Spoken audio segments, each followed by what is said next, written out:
কেন? নিচে বস, নিচে বস। কেন? আমি তো এখন আর এবারের কাজের মাইয়া না যে নিচে বসমু। এখন থেকে আমি এ বাসায় ভাড়া দেয়া থাকবো। তার মানে এবারের সোফা, চেয়ার, টেবিল সব তো আমার ভাড়া দিয়েই নেওয়া, তাই না? তাহলে আমি সোফা থাকতে মাটিতে বসতে যাবো কেন? আমার লগে তামাশা করস না? হ্যাঁ, আরে কি করছেন কি আপনি? দম বন্ধ হয়ে মরে যাবে তো। আগে কি ছিলাম ভুলে গেছস? মানে আপনি কি ছিলেন এর আগে? আরে এইসব কথা তো আপনারে ভাবতে হইব না। আপনি টাকা ঢাইলা নাকে তেল দিয়া ঘুমান গিয়া, আমি তো লাভের টাকা আপনার বাসায় পৌঁছাই দিয়ে আসুন। আমার ঠিক বিশ্বাস হচ্ছে না। এই বেচা কিনাটা আমি আসলে সামনাসামনি দেখতে চাই। হ্যাঁ, আজব তো, আমি তো আপনারে মুখে তুইলা খাওয়াই দিতে চাই, আর আপনি আর খাইয়ে দিতে হবে কেন? আমি কি প্যারালাইজ নাকি যে আমাকে আপনি খাইয়ে দিতে চাচ্ছেন? আমি সরাসরি কেনা বেচাটা কিভাবে হয় সেটা আমাকে দেখাবেন কিনা তা বলুন। কি দরকার এত ঝামেলা করা? আপনি লাভের টাকাটা বুঝা পাইলেই তো হইল। না না না, হলো না। তবে দেখুন, এই বিজনেসতে আমার নিজের না একটা স্বপ্ন আছে। আমি বুঝছি, আপনি শুধু আমি খাইবেন না, গাছেরও খবর নেবেন। আরে ভাই, ব্যবসায় না নাই ভাই এত লোভ করা কি ঠিক হইতেছে? এই আপনি আমাকে ঠিক বেঠিক বোঝানোর কে? হ্যাঁ, এখানে আসাটাই আমার ভুল হয়েছে। আরে ভাই চাচ্ছেন খেন, বসে। ঠিক আছে, আমি তো বলি নাই যে আপনারে কেনা বেচা কিছু দেখাবো। আপনার স্বপ্নের কথা শুনেই তো আমার ভালো লাগতেছে। ঠিক আছে, আমি আপনারে আমার ব্যবসার সব গোপন কথা বইলা দেব। না না, অত কিছু শোনার সময় আমার নেই। আচ্ছা, কালকে 3টায় চলে আসেন। 3টা? তখন তো অলমোস্ট বিকেল। আমি সকাল সকাল আসি। বিকাল না, আমি ভোর রাত 3টার সময় আসতে বলছি, পারবেন? কে মানে হয়েছে কি, এত রাতে রাস্তায় ছিনতাইকারী ধরলে তো সর্বনাশ হয়ে যাবে। এর জন্যই কইতাছি আমার উপর সব কিছু ছাইরা দেয়। বললেই হলো, এতগুলো টাকার ব্যাপার।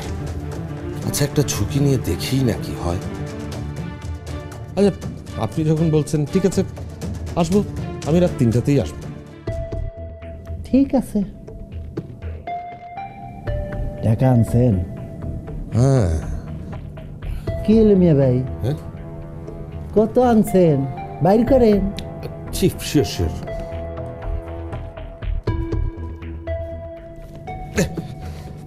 এই যে কত আছে? চিপ 5 লাখ। 5 লাখ? এই কয়টা টাকার লেগে এত কথা কইলে? আমি এত কম টাকার ব্যবসা করি না। 40-50 লাখ না হইলে তো আমি কিছুই করবো না। বলেন কি, 50 লাখ টাকা? আসলে হচ্ছে কি, অত টাকা তো এখন আমার কাছে নেই। কেন, একটু আগেই না কইলেন কোটি টাকা কোনো সমস্যাই না? না, আমি আসলে তখন যা বলতে চেয়েছি, আসলে আমি আপনাকে বোঝাতে পারিনি। ভাই, ব্যবসার পরিস্থিতি কি? ভালো না। 5 লাখ টাকা নিয়ে আইছি, এরকম টুকুর টাকুর ব্যবসা আমি করি? আনছে যখন নিয়ে নেন। না না, এত কমে হবো না। প্লিজ কোথা ভাই, আমি অনেক আশা নিয়ে এসেছিলাম, আমাকে ক্যান্ডি ফিরিয়ে দেবেন না? আপাতত এটা রাখুন, আমি পরে আরো ম্যানেজ করে আনছি। কইলাম তো পারুম না। Sir sir sir sir please sir, এত করে যখন বলতেছে নিয়ে নেন না, অনুরোধ করতেছে। ঠিক আছে, তুই যখন এত জোরাজোরি করতাছস, ধরুন। এত অল্প টাকা আমি হাত দিয়া ধরি না, তোর কাছেই রাখ। আমি তাহলে এখন যাচ্ছি, কাল সকালে এসে লাভ সহ 6 লাখ টাকা নিয়ে যাবো। জি না, সকালে না, দুপুরে আসে।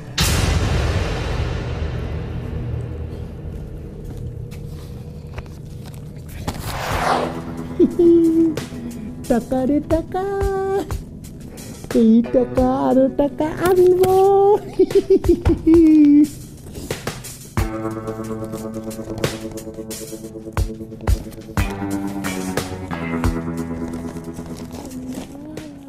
যে অবস্থা, আমরা এই ম্যাচে এমনি জিতবো, না পারলে তো কোনো প্যারাই নেই। এই যে এই প্লেয়ারগুলো আছে, মাশরাফি জুনিয়র আসছে না কেন এখনো? যে করেই হোক, আজও কান আর্সারের কথাটা বলতেই হবে।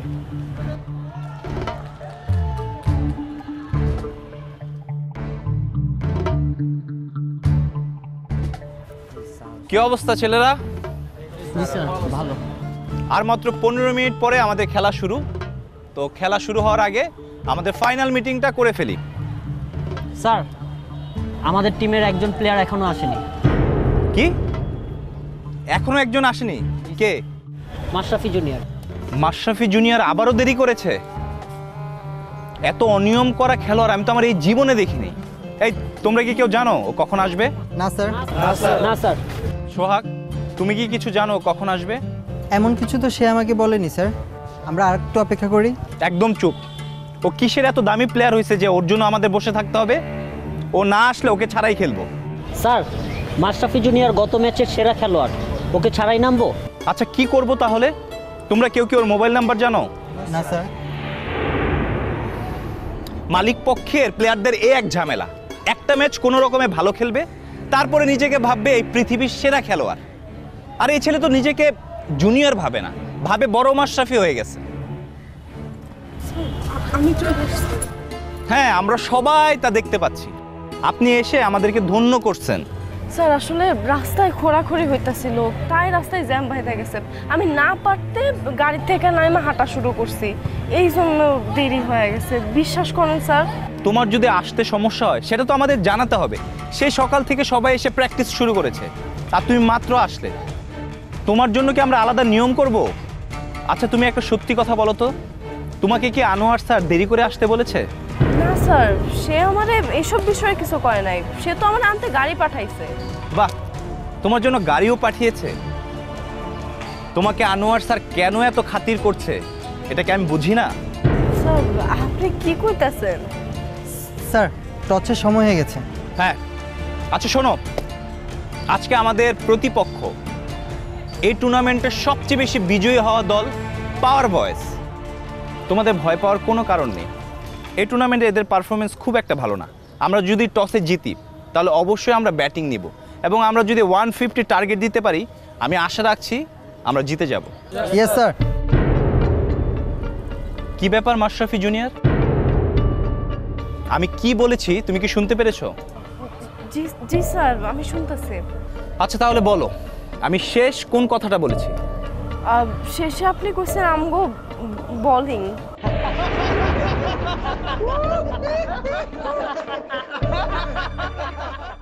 আমার কথা যদি তোমার শুনতে ইচ্ছে না হয় তাহলে তো এখানে থাকার কোনো মানে নেই।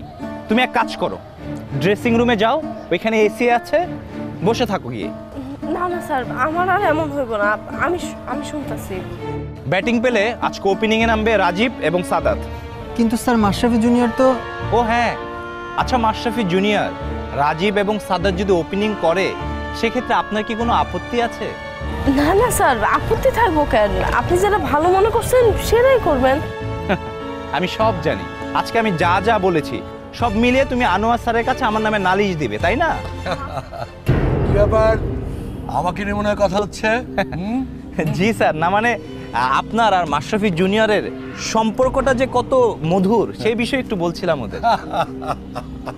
আমার শুধু মাশরাফি জুনিয়রের সাথে সম্পর্ক মধুর হবে কেন, আমার সব খেলোয়াড়ের সাথে সম্পর্ক খুব ভালো। কি বাচ্চারা, তোমরাই বলো আমার বসের সাথে তোমাদের সম্পর্ক কেমন? বলো বলো। ভালো। শুনলেন তো, আমি আজকে আপনাদের কোনো সিদ্ধান্তে নাক গলাতে আসিনি। আমি এসেছি শুধু আপনাদের খেলার প্ল্যানটা জানতে। যাতে সেইটা যায় না বাজি ধরা যায়। জানোয়ারের বাচ্চা, জানোয়ার একটা। স্যার এই যে আজকে সম্পূর্ণ খেলার প্ল্যান আমি করে রেখেছি। রাখেন তো এইসব। আরে নোমান সাহেব, আমি আপনার হাতে আমার টিমটা তুলে দিয়েছি, আপনি টিম যেভাবে চালাবেন সেভাবে চলবে। আমি শুধু চাই কাপটা শুধু চাই। জি স্যার, যাবার আগে আমিও চ্যাম্পিয়ন হতে চাই। কেন আপনি আর থাকবেন না স্যার? না, টাইগার সিটি ক্লাবের সাথে এটাই আমার প্রথম এবং শেষ খেলা।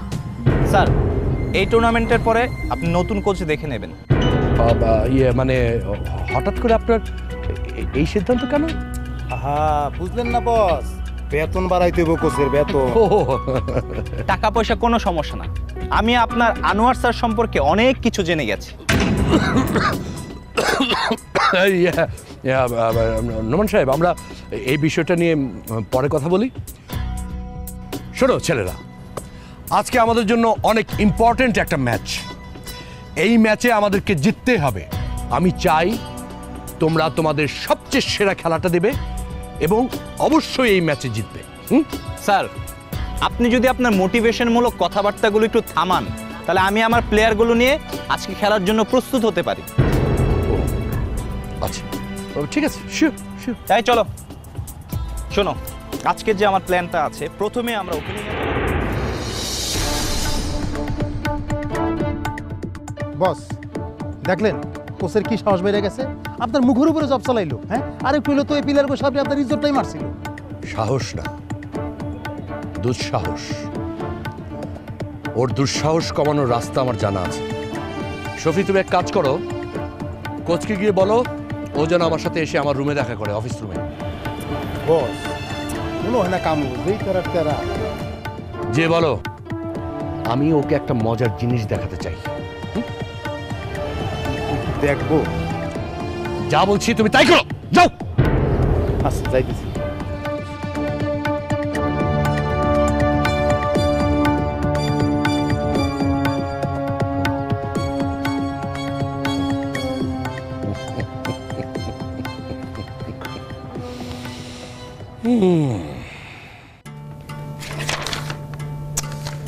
সব রেট তো ঠিকই আছে, তাহলে এর চেয়ে কম দামে অন্য কোনো কোম্পানি প্রোডাক্ট ছাড়ছে কি করে? না, মাথায় কিছুই ঢুকছে না। আচ্ছা, আমরা কি কোথাও ভুল করছি? প্রোডাকশন কস্ট কি কোথাও বেশি হচ্ছে, নাকি মার্কেটিংয়ের লোকজন ঠিকমতো কাজ করতে পারছে না? কিছুই বুঝতে পারছি না। ওহো, ভালো কথা, মার্কেটিং সেক্টরে তো লোকই নেই, কাজ হবে কি করে?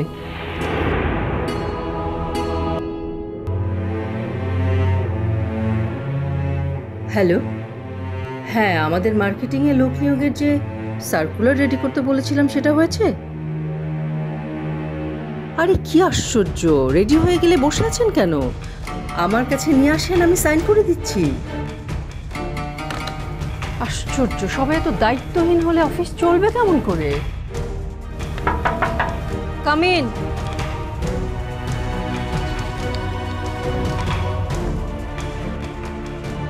কি ব্যাপার সুমি, তোমরা দুজন একসাথে কোনো ডিল করতে পেরেছো নাকি? না ম্যাম, আসলে আপনাকে একটা খবর জানাতে আসলাম। কি খবর?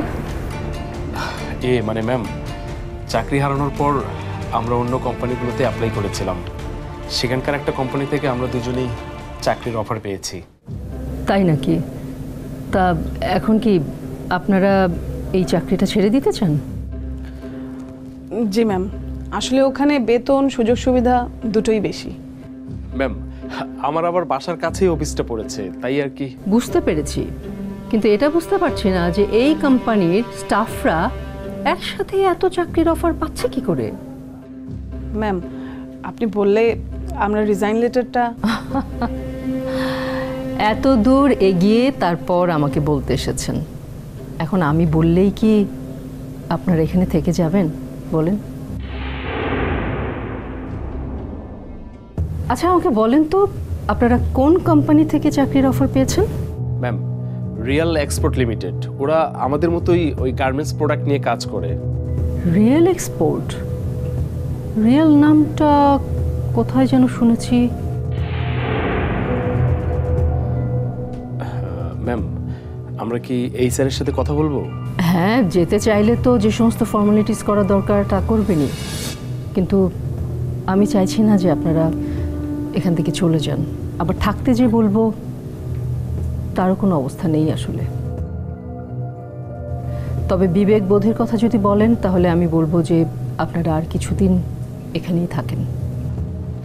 আসলে ম্যাম, আমরা খুব ভেবেচিন্তেই সিদ্ধান্তটা নিয়েছি। এ বাজারে ভালো বেতন ছাড়া চলাটা খুব কঠিন। দেখো সুমি, তোমাদের বেতন যে সবসময় এমনটাই থাকবে তা কিন্তু না। কোম্পানি কিন্তু আমাদের খারাপ সময় ভালো সময় সবসময় পাশে ছিল। এখন কোম্পানির খারাপ সময়ে তো আমাদের পাশে থাকা উচিত, তাই না? মানে ম্যাম, আসলে কোম্পানির সুদিন কবে ফিরবে, আসলে ফিরবে কিনা সেটা তো আপনিও ভালো করে বলতে পারেন না। তাই এত ভালো একটা সুযোগ আমরা হাতছাড়া করতে চাই না। ঠিক আছে, আপনাদের যা সুবিধা মনে হয় আপনারা তাই করবেন। তবে আপনাদেরকে আমি এইটুকু কথা দিতে পারি যে কোম্পানির সুদিন আসলে আপনাদের বেতন বাড়িয়ে দেওয়া হবে। আরেকবার ভেবে দেখবেন please. G.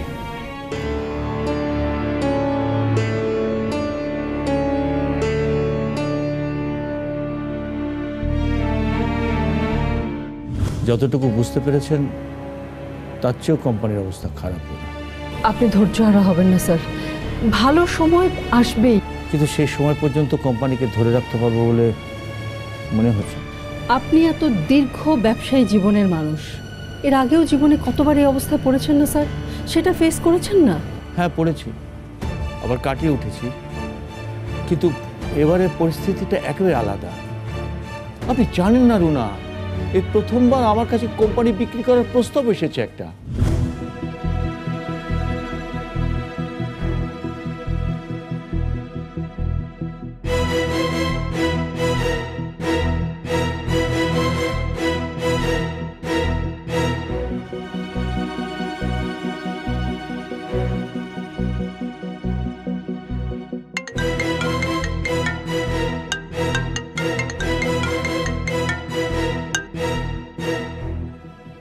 Hello Runa. Sir, একটা বিশেষ কারণে ফোন করেছি স্যার। স্যার, আপনি যে বলেছিলেন যে একটা কোম্পানি আপনার কাছে আমাদের কোম্পানি কেনার জন্য অফার করেছে, সেই কোম্পানিটার নাম কি স্যার? ওটার নাম রিয়েল এক্সপোর্ট লিমিটেড। কেন, কিছু হয়েছে? না না স্যার, আমি একটা হিসাব মেলানোর চেষ্টা করছি, হিসাবটা মিলে গেলেই আপনাকে জানাবো স্যার। ও আচ্ছা, আপনি সন্ধ্যায় আসছেন তো সুজনের সাথে? জি স্যার, অবশ্যই আসবো যদি কোনো জরুরি কাজ না পড়ে যায়। ওকে, দেখা হচ্ছে তাহলে।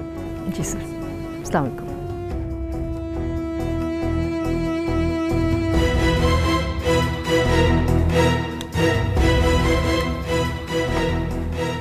হ্যালো, রিয়েল এক্সপোর্ট লিমিটেডের যত রকম ডিল, প্রোডাক্ট, লাভ ক্ষতির ব্যাপারগুলো আছে, এগুলো যতখানি ইনফরমেশন জোগাড় করা যায় সবটা জোগাড় করে আমাকে পাঠিয়ে দেন তো।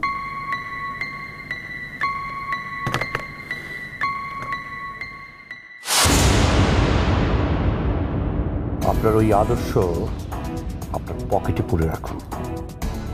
এখন থেকে যতদিন আমি যা চাইব আপনাকে ঠিক সেভাবে কাজ করতে হবে।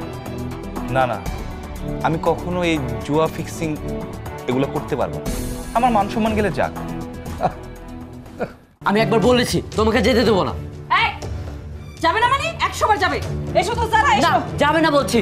আয়ান ছাড়ো বলছি ওকে। তুমি ছাড়ো, আমি কেন ছাড়ো? আমার খিদে পেয়েছে, তুমি দেখতে হবে তো। তুমি ছাড়ো আমাকে, ছাড়ো আরে এসো, নাস্তা দিবা। দাদি ভাই, মারামারি করছো কিন্তু।